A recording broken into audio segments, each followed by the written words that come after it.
Hi there, it's good to see you all again. I wanted to take a few minutes and just go over some key information that is introduced in some of the readings this week. So, this is a bit of a theology, crash course theology 101 for those of you who may not have a background in some of these theological ideas or terms. And taking a few minutes to discuss them will hopefully help. With the readings, but also with some of the discussion on Tuesday. I also just want to highlight that I've uploaded a link to a short video on theodicy, which often comes up in discussions of theology. It's by Crash Course Philosophy. It's fun. I think you'll find it both informative, but also kind of entertaining. So, one of the first things that's introduced in your reading by Amos Young, is that he talks about the Pentateuch. So, for those of you who may not be familiar with what the Pentateuch is, it's the first 5 books of the the Old Testament or Bible, often called the Torah or the Book of Moses. So, it's made up of Genesis, Exodus, Leviticus, Numbers, and Deuteronomy. Leviticus is discussed a fair bit in your reading, so I wanted to make sure that I just highlighted a little bit about what that is. Bear in mind that we could do an entire course on this, so I'm really just giving you some sound bites so that hopefully the chapter and the discussion will make a little bit more sense. But briefly, the Pentateuch discusses the prehistory of Israel, so it discusses the creation story, so Genesis, how the world began according to Christian belief and Jewish belief, I must add, and it goes through to the death of Moses. An important thing to understand is this idea of the documentary hypothesis. And I almost wish we could have more time to discuss it because it's actually really fascinating. If you're interested in this sort of stuff, I recommend taking an Old Testament course. But ultimately, what the documentary hypothesis argues is that 4 distinct traditions or communities essentially co-authored the Torah. And the Pentateuch, the Torah, is a combination of these 4 different documents that are put together, in some cases, sort of seamlessly, um, and they form this document. The 4 different traditions are Yahweh, Elohistic, Deuteronomic, and the priestly. The reason I bring this up is because the Levitical reading that is in your homework and is discussed by Amos Young is an example of priestly writing. And I know I remember when I first learned about this, priestly writings are very easy to identify. Unlike other writings, they are very formulaic. They're often about rules, what you should and what you shouldn't do. And what they are is they are the holiness code of this early community. And they talk about the laws and the cultic regulations of this ancient Jewish community. And often they're focused on the distinction between what is pure and impure, the sacred and the profane, bearing in mind that it is only in their world the most pure that can approach the holy, the most sacred. So they spend a lot of time talking about who is pure, who isn't pure, and how you distinguish that. So this is how we come up with rules around menstruating women and uh, other sort of eating certain foods and wearing certain clothing and all of those sorts of rules. They often connect back to priestly traditions. The other thing I wanted to do is just take a few minutes and talk about very basic biblical interpretation because this might be helpful. First of all, again, the chapters talk about hermeneutics, and simply this is just another word to talk about interpretation. So it discusses how we read, understand, and handle texts, written words, especially those have been written in another time or context, so ancient readings often. And hermeneutics and hermeneutic discussions raise philosophical questions, so big existential questions, theological questions in terms of who is God, who is Jesus, what is holy, and so on. But it also raises things like literary questions because the Bible is a document, and it is a document written by many different communities and authors and traditions, and it's been put together. So sometimes we have to tease out those different literary styles and traditions, and they help us better understand what we're reading. It brings up social questions. So, in terms of how cultures and communities function and how we can bring some of those messages perhaps into our current contemporary time. But it also brings up issues of language and linguistic questions. How are words used? And you may think that's trivial, but think of some of the challenges that come up in terms of how the Bible interprets perhaps one or two key words and how those interpretations then influence decisions today. So, spending time really unpacking how those words are interpreted and how they were perhaps meant to be used 2,000 years ago or more, 3,000 years ago, if we're talking about some of the Old Testament traditions. And they can have huge relevance. And there's a whole scholarship around that. I want to talk a little bit about biblical interpretation very broadly and bear in mind that this is sort of a crash course.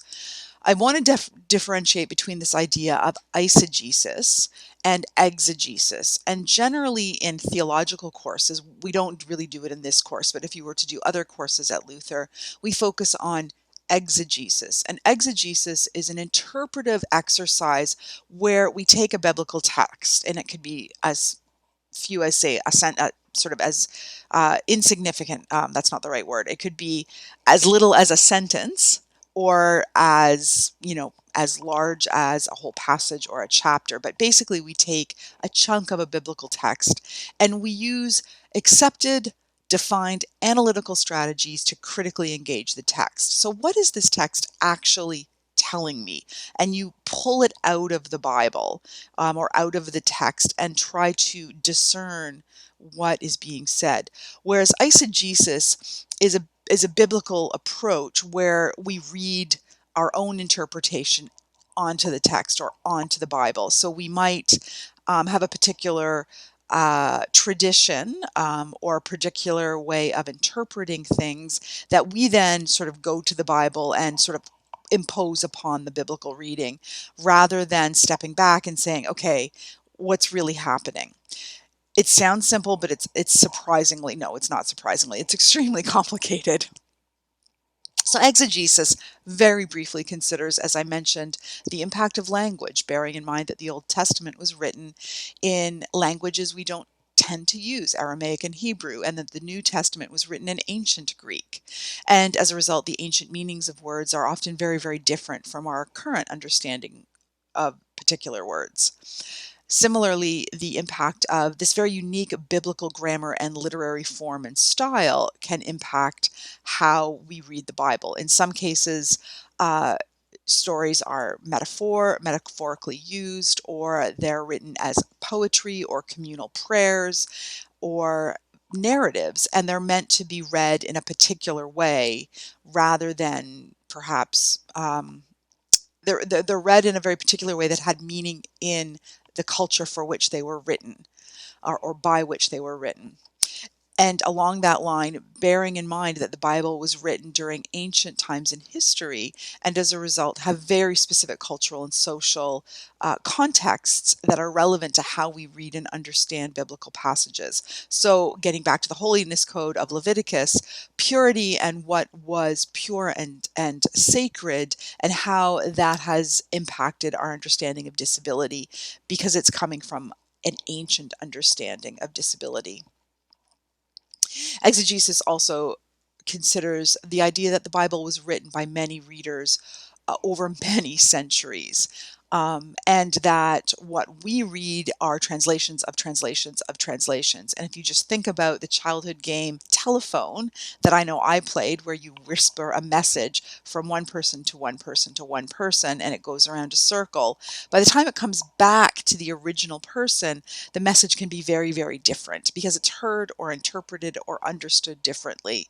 And if we think about biblical interpretation, it can also take that form, that we are dealing with translations upon translations. And as I mentioned, that it's in the Bible, we include many different types of communication, and we need to consider that. Um, but we also need to remember that the Bible, believe it or not, contains often the same story that is told in many different ways by many different traditions, or authors. So the Genesis story, which are pretty distinct, we know that there's the sort of Adam and Eve story and the Noah's Ark story, the Noah's Ark narrative, the Adam and Eve story, and the Genesis story of God creating the world over 7 days. We also have the Noah's Ark narrative, where there are actually two different traditions writing that story, but they're seamlessly interwoven. And it takes some real skill to tease them out. Whereas the Genesis story of God creating the world over 7 days, or Adam and Eve, it's a pretty distinct story. We can tell the two stories apart. Similarly, the gospel narratives. If you notice, if you were to read the gospel, sometimes the same healing story or same story is told in different gospels in slightly different ways. And that is something we have to consider in terms of different traditions telling the same story. So moving to the New Testament, some of the things are themes that I want you to pull out of this week's reading is that disability is something that is actually fairly prevalent in the Gospels because they talk about it through multiple healing narratives. And as I mentioned, sometimes it's the same story told in different Gospels by different authors. And similar to Old Testament readings, which came out in your Amos Young chapter, the healing narratives, if we just read them in a very superficial and surface way, can pose significant problems for people with disabilities, as can the Old Testament readings. So concerns include that healing narratives maybe portray a fix-it mentality, that removing the disability, a cure, is a preferred option.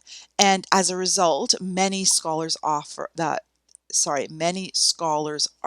this perpetuates this idea of the cult of healing, and that it confuses this idea of a cure and healing. And we can maybe take a few minutes in class and differentiate what is cure and what is healing. And as a result, it can continue to perpetuate the marginalization of people with disabilities because in the story in the Bible, people with disabilities are usually marginalized, and often disability is linked to sin, either that the person sinned or that the parents sinned. These people are often also nameless. They don't have an identity, with the exception of Bartimaeus.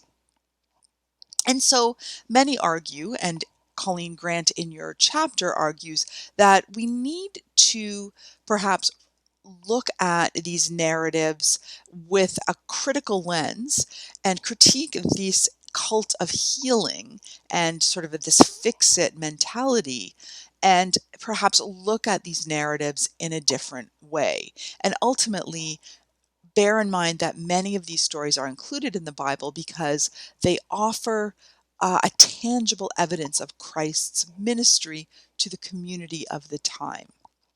And so what it does is that, I'm going to just jump to the next slide. It emphasizes the divinity of Jesus.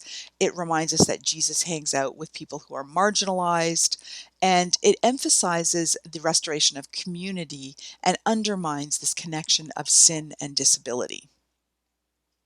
So I'm going to just upload these to my learning space. So if you'd like to take a look at them again, you can. And I'm hoping that we'll be able to talk about some of these themes in class.